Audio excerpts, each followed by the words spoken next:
सतयुग में धर्म के चार पैर थे, सत्य, दया, क्षमा और तपस्या। त्रेता आया तो धर्म के तीन पैर रह गए। द्वापर आया तो धर्म के दो पग रह गए।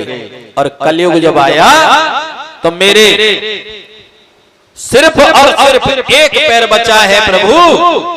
अब बताइए मैं जाऊं तो जाऊं कहां? उसी समय उस चांडाल से पूछा कि भैया ये तो दोनों धरती मां है, ये धर्म है, लेकिन तुमको? उसी समय कहने लगा कि महाराज मैं कलयुग हूं। परीक्षित कहने लगे कि जब कलयुग है तो यहां क्या कर रहा है? परीक्षित के हाथ जोड़ के बोला कलयुग के महाराज, जिस प्रकार से ब्रह्मा ने सतयुग, त्रेता और द्वापर को बनाया, ठीक उसी प्रकार से मेरी भी रचना की थी।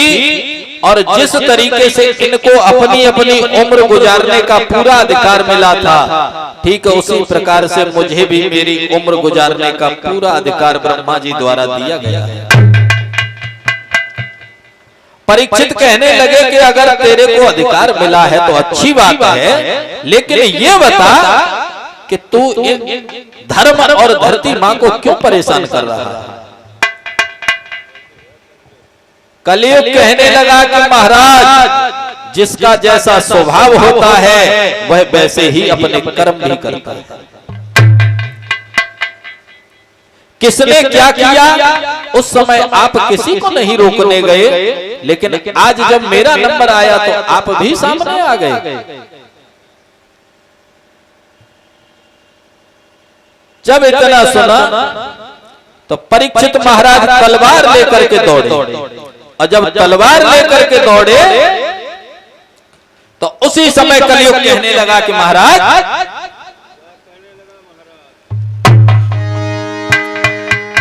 कि माना कि मुझे मारने से ये सारी विपत्ति छूटती है, पर हे दया धान यह सोचो, हे दया धाम यह सोचो, ब्रह्मा की आन टूटती है।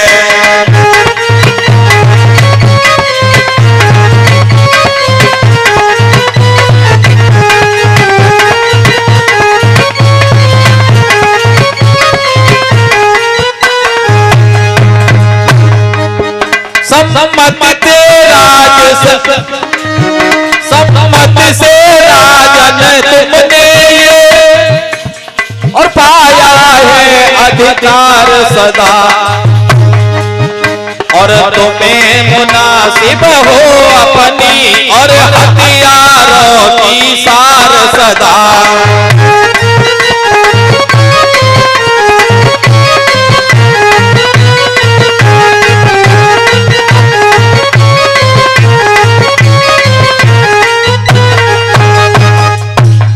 आप मुझे मार दोगे तो ये माना कि विपत्ति छूट जाएगी, लेकिन ब्रह्मा जी की आन का क्या होगा? उसी समय महाराज परीक्षित कहने लगे कि फिर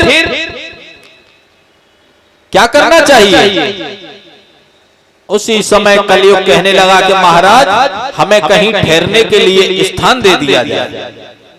और जब कलयुग ने ठहरने के लिए स्थान मांगा तो परीक्षित जी ने उसे ठहरने के लिए कौन कौन से स्थान दिए?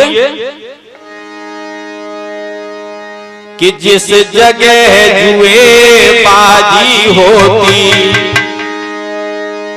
और झूठी गपोलियां चलती हो,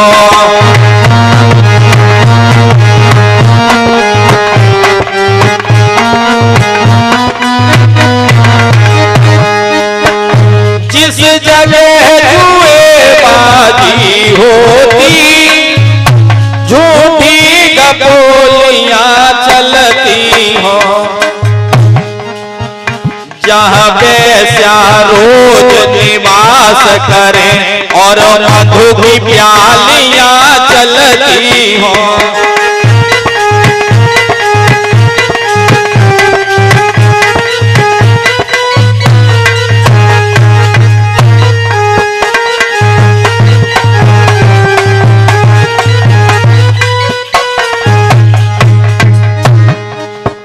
जहाँ सास बहू का झगड़ा हो, परिवार बिखरते जाते हो, जहाँ भाई भाई के पीछे, जहाँ भाई भाई के पीछे संपत्ति में रोज मरवाते हो।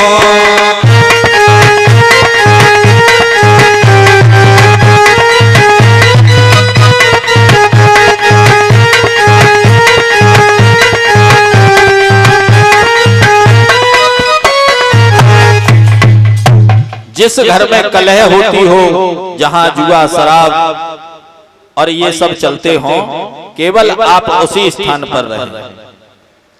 परीक्षित की इतनी बात सुनने के बाद कलयुग कहने लगा, महाराज हम इतने तो खराब नहीं हैं जैसी आपने हमें जगह दी है? ऐसी अतिथि हमारी। अरे कोई एक जगह तो अच्छी दे देते,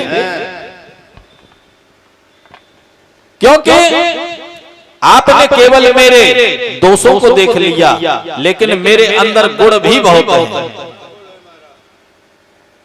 मेरे अंदर सबसे पहली बात, सतयुग में अगर कोई एक व्यक्ति अपराध करता था तो उसकी सजा पूरे राज्य को भुगतनी पड़ती थी।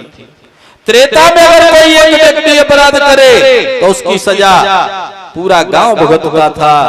द्वापर में कोई अपराध करे तो उसकी सजा पूरा परिवार भुगतता था। लेकिन मेरे यहाँ इतनी ईमानदारी है कि जो करेगा सो भरेगा। तो बहुत बढ़िया।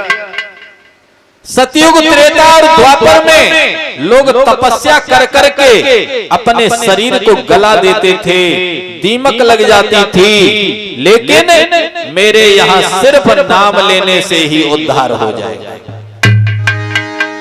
कि कलयुग केवल नाम आधारा, कलयुग केवल नाम आधारा, सुमेरे नर उतर ही पारा।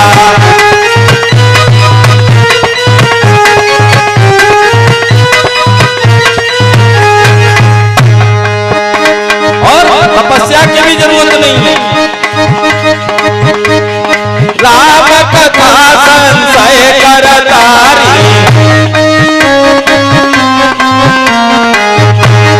संशय विहग उड़ावने हारी।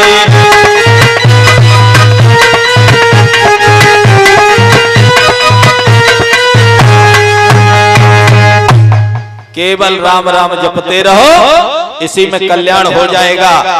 इसलिए महाराज हमारे अंदर कुछ गुण भी है। जब परीक्षित महाराज ने इतना सुना तो उसी समय कहने लगे कि हम तुम्हें एक स्थान और देते हैं, तुम सोने में वास करो। और जैसे ही इतना सुना तो उसी समय परीक्षित के जो मुकुट लगा था सर पे, उसी में कलयुग जाकर के निवास करने लगा। यहाँ पर जब सूत जी ये कथा सुना रहे थे, उसी समय सनकादिक ऋषि कहने लगे कि प्रभु, भगवान कृष्ण तो गीता में कहते हैं कि धातु नाम कांचनम अस्मि, धातुओं में मैं सोना हूं, और आप कहते हैं कि सोने में कलयुग का वास है। श्री सूत जी कहने लगे, हे राजा, हे ऋषियों, जो ईमानदारी से कमाया हुआ सोना है उसमें भगवान का वास होता है, और जो चोरी चपाड़ी से कमाया हुआ सोना होता है उसमें कलयुग का वास होता है। बोलिए गोविंद भगवान की। जब सोने का एक स्थान पाया। उसी समय परीक्षित के मुकुट में कलयुग ने प्रवेश किया और परीक्षित महाराज धीरे धीरे आगे बढ़े हैं और समीक ऋषि के आश्रम पर पहुंचे। समीक ऋषि के आश्रम पर जाकर के जब देखा तो परीक्षित भैया चक्रवर्ती सम्राट थे। अरे को जनमा है अस जग माही, को जनमा है अस जग माही, प्रभुता पाए जाए मधु नाही।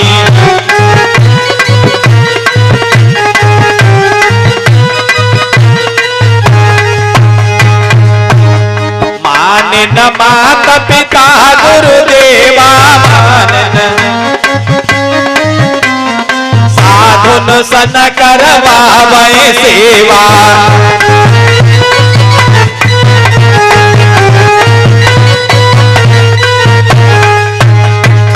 वैसे हालात परीक्षित ऐसे नहीं थे, लेकिन कलयुग के प्रभाव से लोभी लंपट कुटिल विषेखी लोभी, सपने संत सभा नहीं देखी।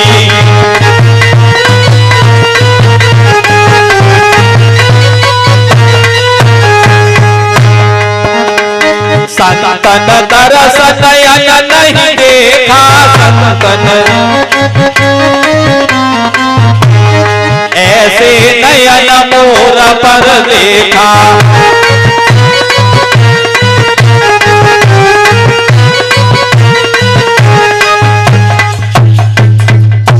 जब परीक्षित के ऊपर कलयुग का प्रभाव हो गया तो आज संतों का सम्मान करना भी भूल गए थे।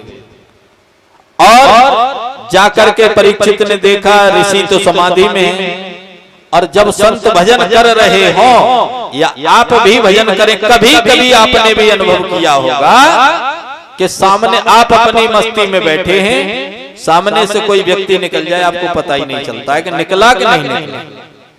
और यही ऋषि के साथ हुआ। ऋषि भजन कर रहे थे, आज परीक्षित ने देखा कि हमारा सम्मान नहीं किया, इसी के चलते उन्होंने उनके गले में एक मृत सर्प अपने बाण की नोक से उठाया और डाल करके अपने महल की ओर प्रस्थान कर गए। जब महल की ओर प्रस्थान कर गए हैं और जाकर के जैसे ही इन्होंने मुकुट को उतारा, तब इन्हें ख्याल आया कि आज मैंने गलत कर दिया था। प्यारे, जीवन में कभी भी आप कोई भी काम गलत किसी जोश में कर दीजिए, लेकिन जब होश आता है तो उसका पश्चाताप अवश्य होता है। लेकिन फिर पछताने से होता क्या है? इसीलिए हमारे संत लोग भी कहते हैं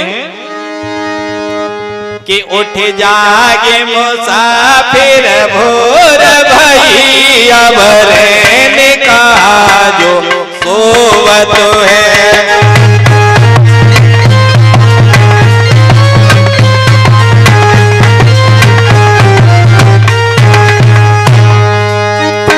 तू नींद से अखियां खोल जरा, अपने प्रभु से तू ध्यान लगा।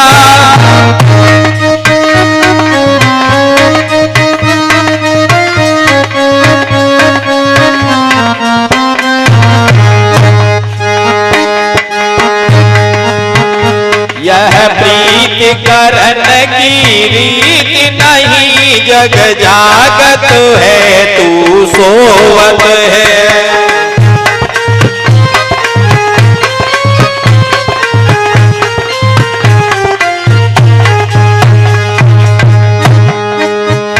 जो कल करना सो आज कर ले, जो आज करे सो अब कर ले।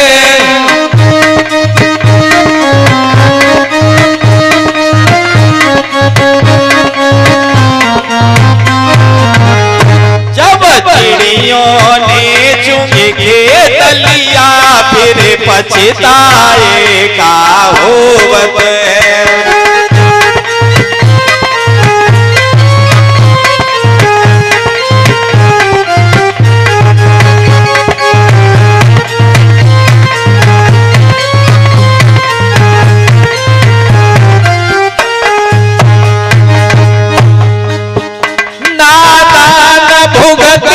अपनी करनी पापी पाप में चैन कहा,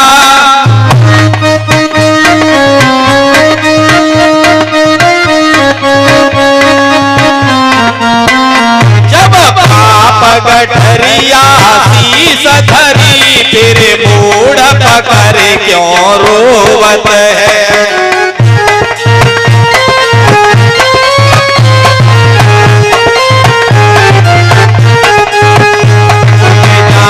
मुसाफिर भोर भई अब रहने कहा जो सोवत है।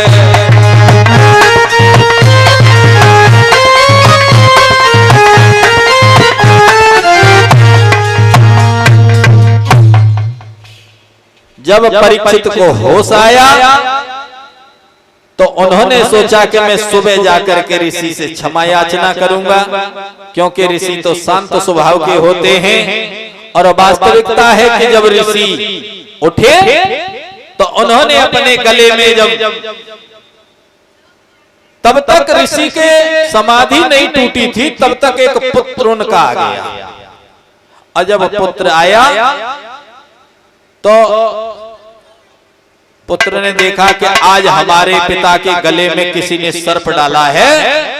उसी समय एक अंजलि में जल लिया और जल लेकर के सूर्य देव को साक्षी मानकर बोला कि जिस मूर्ख ने हमारे पिता के गले में ये सर्प डाला है आज के 7वें रोज तक्षक उसे डस ले और अधोगति प्राप्त हो। इधर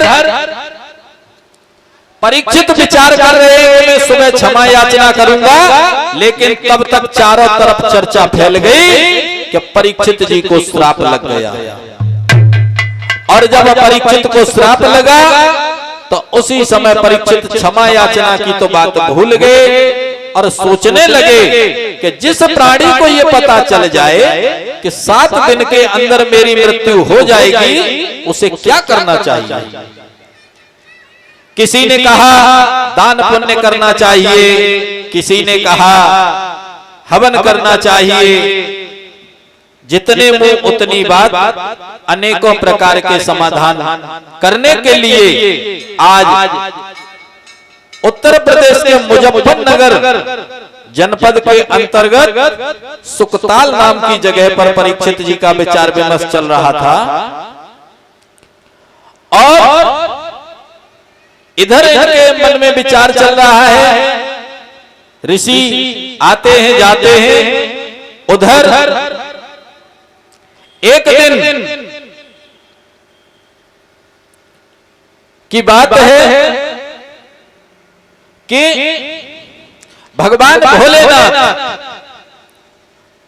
तो वहां पे बताते भी हैं, तो ये कथा वहीं से चली है ननिहाल वाली। सगी बहनें और एक पिता के लिए एक पुत्र के लिए। बोलिए गोविंद भगवान की।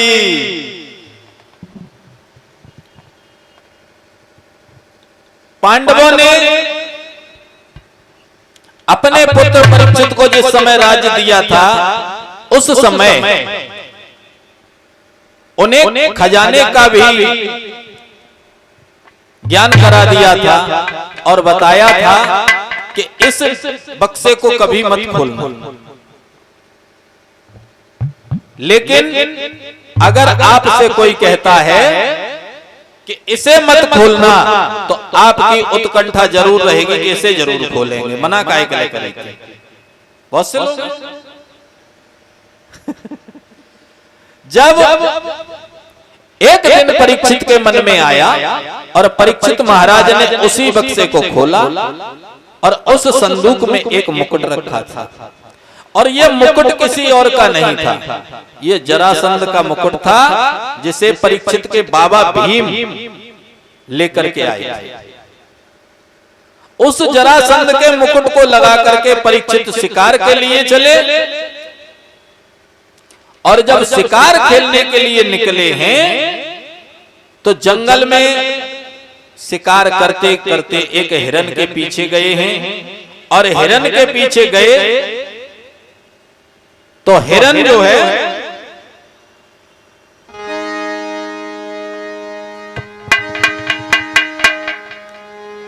कभी छुपता था कभी दिखता था, और नजरों में आने जाने लगा। भूपति को खूब नचाने लगा, घर से भी दूर ले जाने लगा।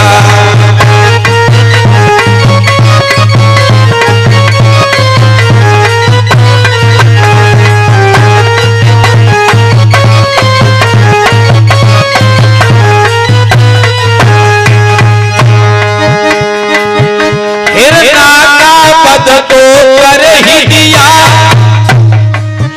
परछाई खास उदास होने। घोड़ा भी हाँफ रहा वहां पर, भूपति को लगी प्यास वहां।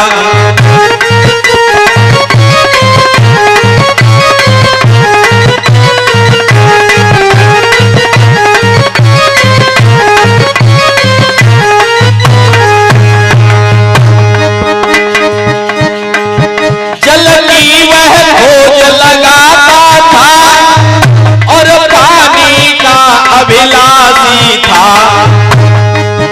जैसे ही नजर पड़ा आश्रम, वहां बैठा एक सन्यासी था।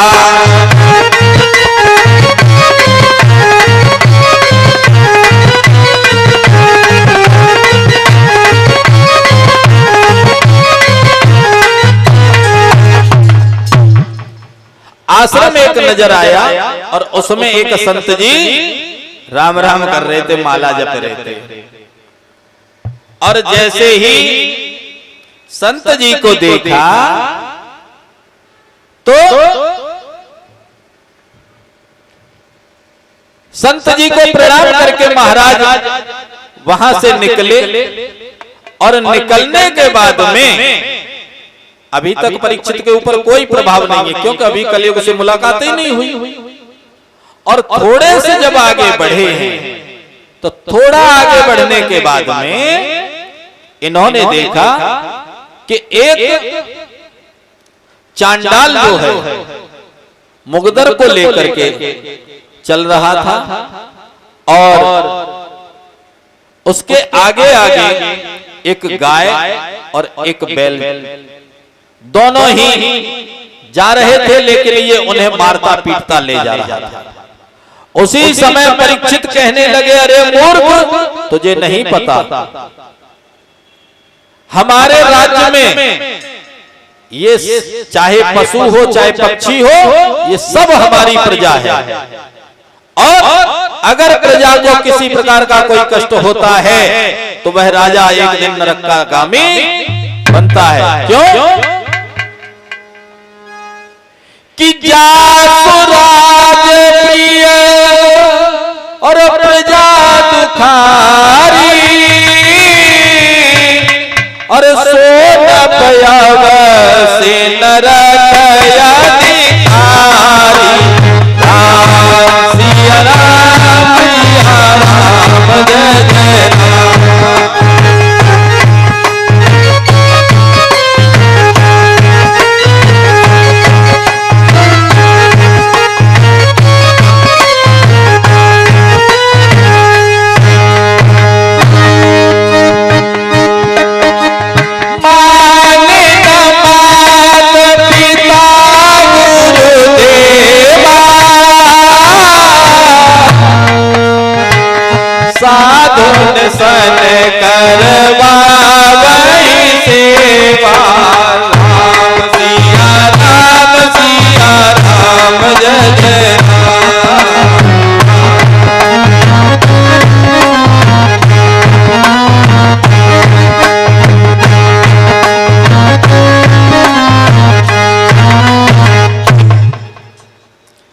जिस राजा के राज्य में प्रजा अगर किसी प्रकार से दुखी रहती है तो उस राजा के लिए नरक के दरवाजे हमेशा खुले रहते हैं।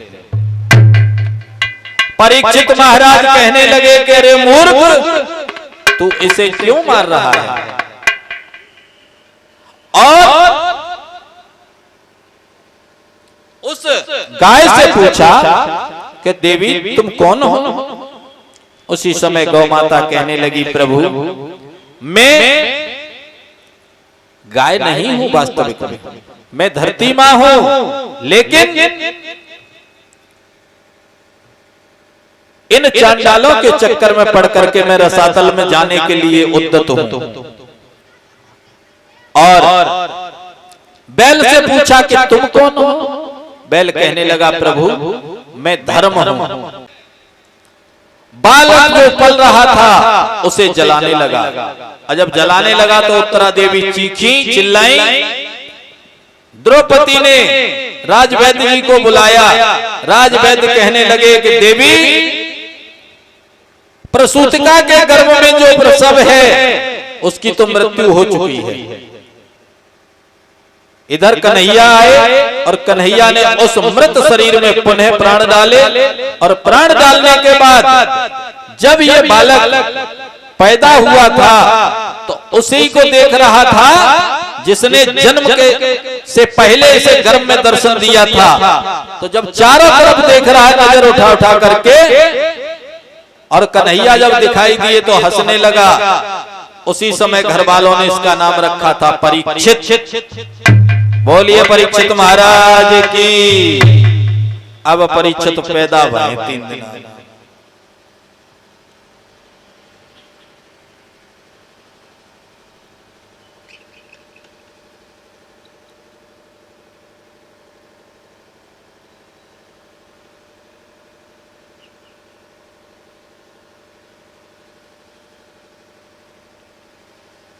इधर जैसे ही परीक्षित भगवान पैदा हुए हैं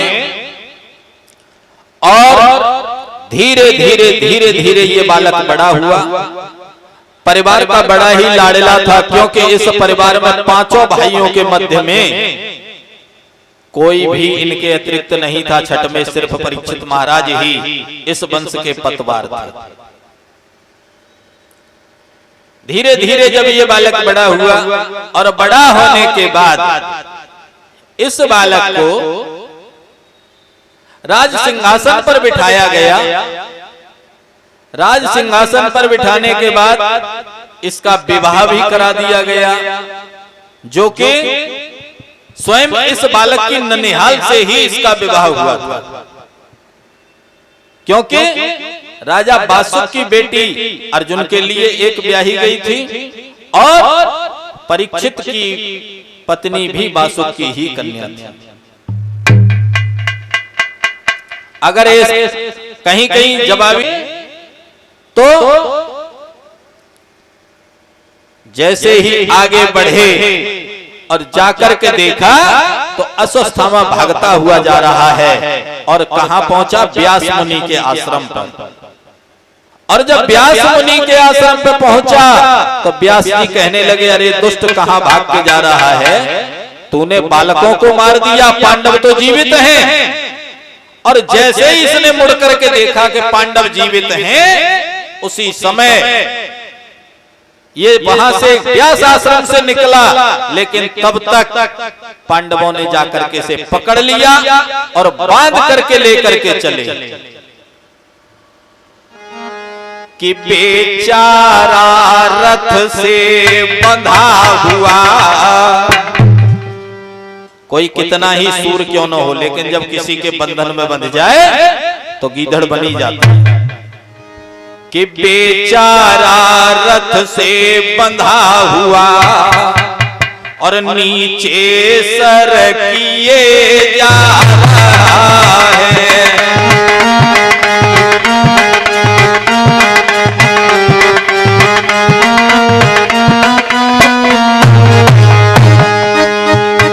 बेचारा रथ से बंधा हुआ नीचे सर किए जा रहा है।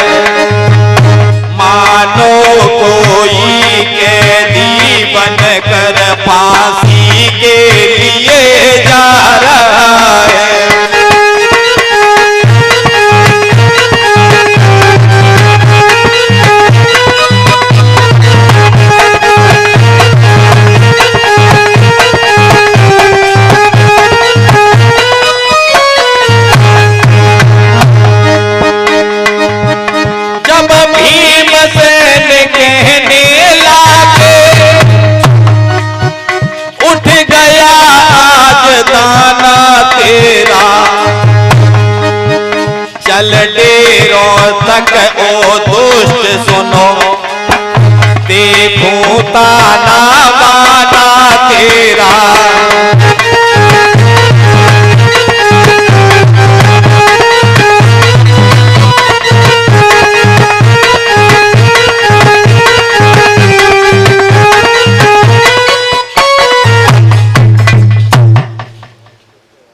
भीमसेन कहने लगे कि आज तेरा ताना बाना देखता हूं, चल पहले। और जब पकड़ करके ले गए और द्रौपदी के आगे जाकर के जैसे ही खड़ा किया, तो द्रौपदी ने मन में विचार किया कि मेरे तो 5 पुत्र मारे गए, अगर मैं इसे भी मृत्यु की सजा दिलवाती हूं तो मेरे पुत्र तो जीवित हो नहीं सकते। इसीलिए कहा गया कि मां ममता की मूर्ति होती है। द्रौपदी कहने लगी कि अब धर्मराज जो चाहे वो फैसला कर दे। धर्मराज ने कहा कि कृष्ण तुम ही बताओ क्या फैसला किया जाए। कृष्ण कहने लगे कि ब्राह्मण को मारना सर्वथा पाप है, बाल हत्यारा कोई भी हो उसे जीवित छोड़ना भी पाप है। जब हमेशा कृष्ण की और राम की बातें अटपटी रही, यानी ब्राह्मण को मारना भी पाप है और बाल हत्यारा कोई भी हो उसे छोड़ना भी पाप है। जब 5 पांडव चक्कर में पड़ गए, उसी समय कृष्ण कहने लगे कि इसके मस्तक में जो मणि है इसको निकाल लीजिए, ये अपमानित होकर के घूमता रहेगा, क्योंकि मौत ऐसी है कि वो तो सिर्फ एक ही बार आती है, लेकिन अपमानित प्राणी जीते हुए भी मरे के समान रहता है। और सती मैया भी कह रही थी, बाबा तुलसी ने लिखा कि जदपि जगत दुख दारुण नाना, जदपि जगत दुख दारुण नाना, सब में कठिन जाति अपमाना।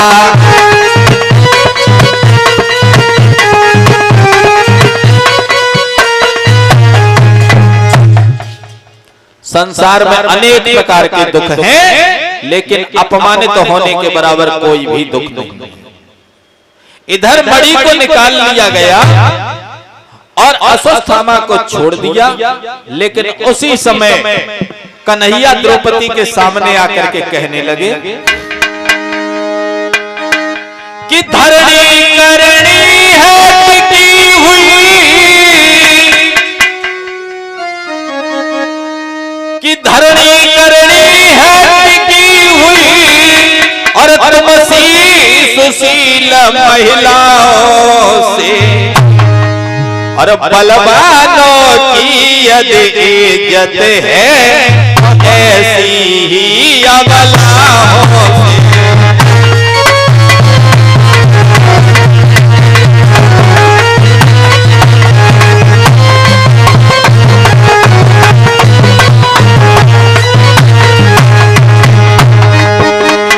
छुपा रखा हर नारी में, नहीं समझ किसी के आता है, नारी के आगे सूरवीर बलवान तलक झुक जाता है।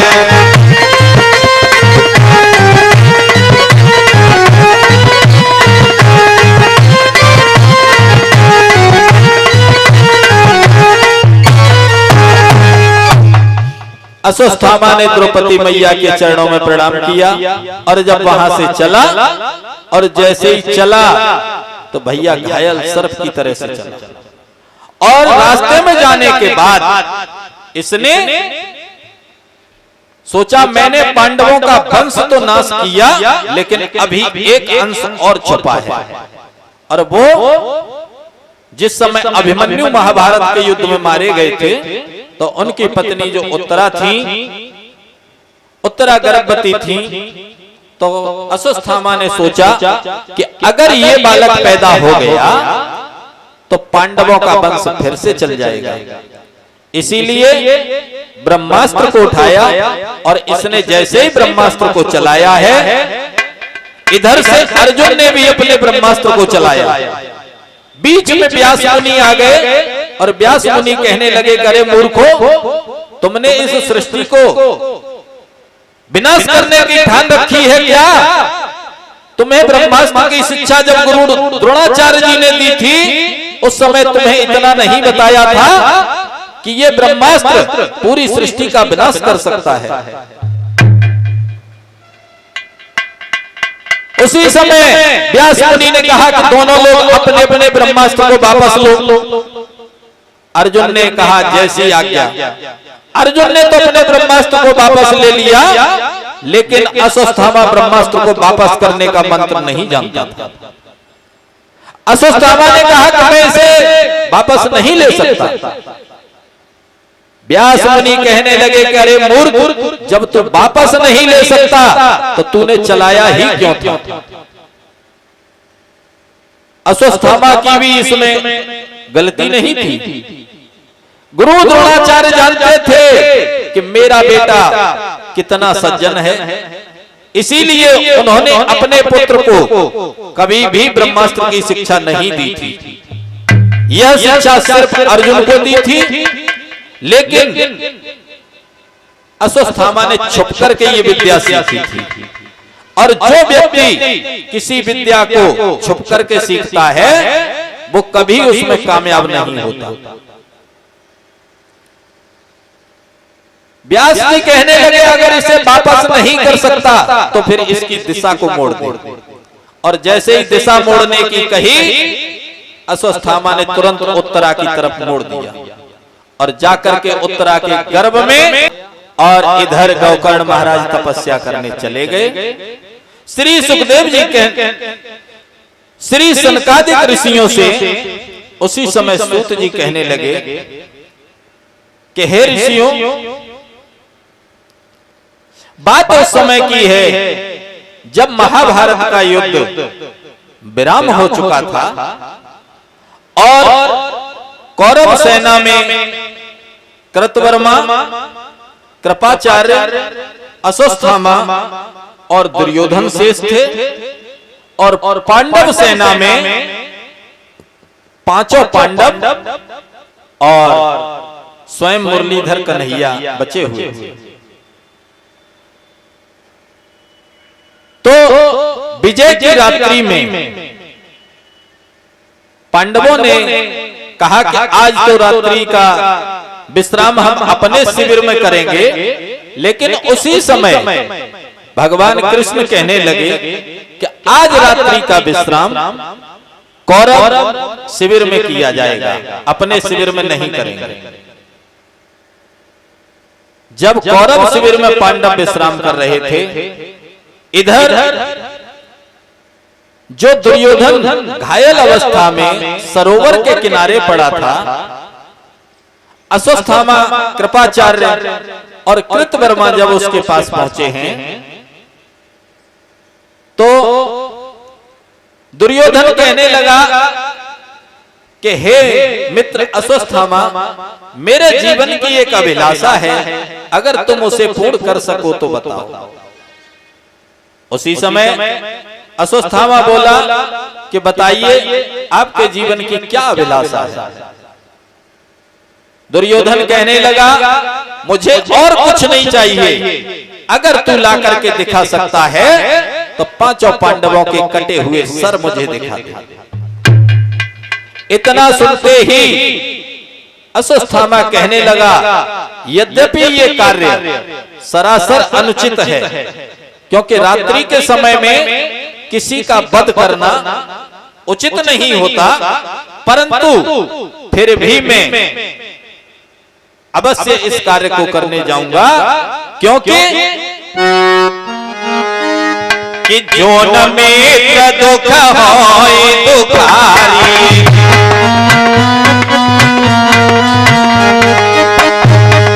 जोन मित्र दुख होई दुखारी,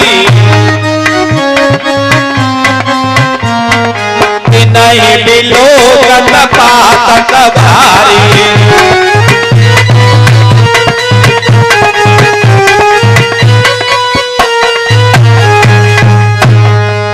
अगर मित्र का दुख देख करके और कोई मित्र दुखी न हो, ऐसे मित्र को देखने में भी पाप लगता है। आज अश्वत्थामा अपने धनुष को लेकर के चला है और जाकर के पांडवों के शिविर में रात्रि के अंधकार में प्रवेश कर गया। इधर कृतवर्मा और कृपाचार्य जी को कहा कि आप पहरा लगाते रहना, कहीं चक्र या फिर कृष्ण या कोई पांडव न बाहर निकल आए। और इसने जाकर के सबसे पहले द्रौपदी के जो 5 पुत्र सो रहे थे उनका वध किया। इसके बाद द्रौपदी का भाई जो धृष्टद्युम्न था उसका भी वध किया है। क्यों? कि उसे अपने पिता के हत्यारे को भी मारना था। आपको अगर आप लोगों ने महाभारत देखा हो या पढ़ा हो तो द्रोणाचार्य के ऊपर अगर बार किसी ने किया तो वो द्रौपदी के भाई धृष्टद्युम्न ने ही किया था। जब ये 5 सर लेकर के चला और ले जाकर के जैसे ही दुर्योधन के पास रखे हैं, दुर्योधन ने सर को दबाया तो ऐसे दबा जैसे कोई तरबूज दबता है। उसी समय दुर्योधन कहने लगा, रे अश्वत्थामा तुमने ये क्या किया? इन बालकों से तो हमारी कोई दुश्मनी नहीं थी, तुमने तो हमारे वंश को ही नष्ट कर दिया। और इतना कहकर के दुर्योधन उसी गम में प्राणों को छोड़ दिया। इधर रात्रि गुजरी और जैसे ही सवेरा हुआ, सवेरा होते ही उस पांडव शिविर का मंजर क्या था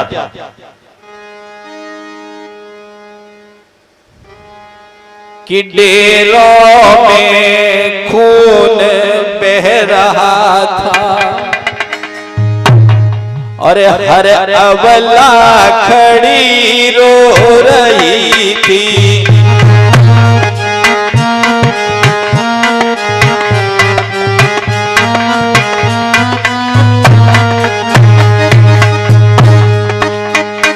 डेरों में खून बह रहा था,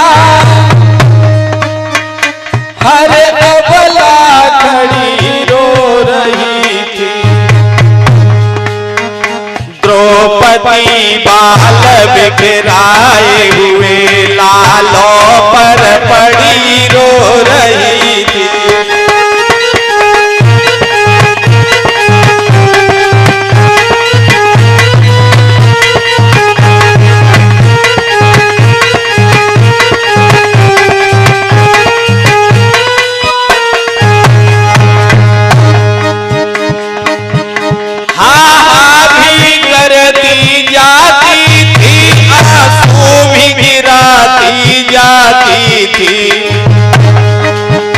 उस मैया की क्या दशा बनी जो छाती तक थर्राती थी।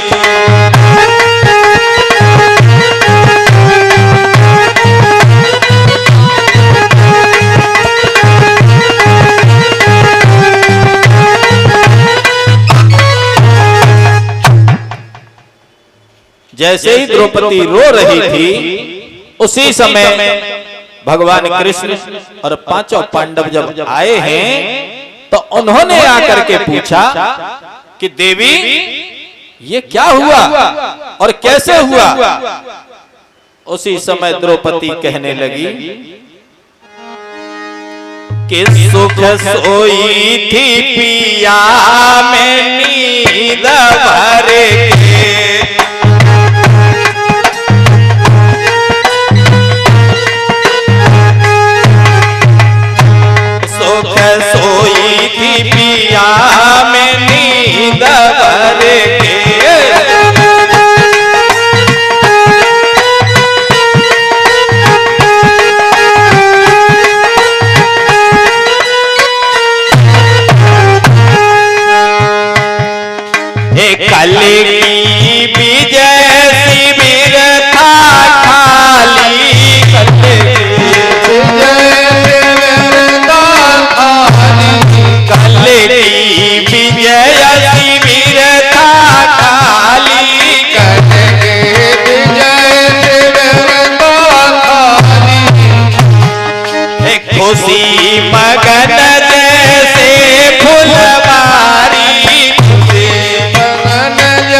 थी पिया में नींद भर के सुख सोई थी पिया में नींद भर के सुख सोई थी पिया में नींद भर के जब डेरो में नींद सताई जब डेरो को नींद सताई जब डेरन में नींद सताई जब डेरन में नींद सताई बालक सोए हम सोए जाई बालक सोए हम सोए जाई घात करी काउने धर के घात करी काउने धर के सुख सोई रे पिया में नींद भर के सुख सोई रे पिया में नींद भर के सुख सोई रे पिया में नींद भर के मेरे मन की यही लालसा मेरे मन की लगी लालसा मेरे मन की यही है लालसा मेरे मन की लगी लालसा लाओ पकड़ जाने करो हादसा लाओ पकड़ करूं हादसा लाओ पकड़ जाने करो हादसा लाओ पकड़ जाने करो हादसा शीश करो अलग धड़ से शीश करो अलग धड़ से सुख सोई रे पिया में नींद भर के सुख सोई रे पिया में नींद भर के सुख सोई रे पिया में नींद भर के। उसी समय द्रौपदी कहने लगी कि महाराज मैं कुछ नहीं जानती, आप इनके हत्यारे को पकड़ कर ले आइए और उसे भी जिस प्रकार से इन अबोध बालकों की हत्या की है तो हत्या का बदला हत्या से ही चुकेगा। आज जैसे ही अर्जुन ने उन बाणों को पहचाना और कहने लगे ये बाण तो गुरुपुत्र अश्वत्थामा के हैं,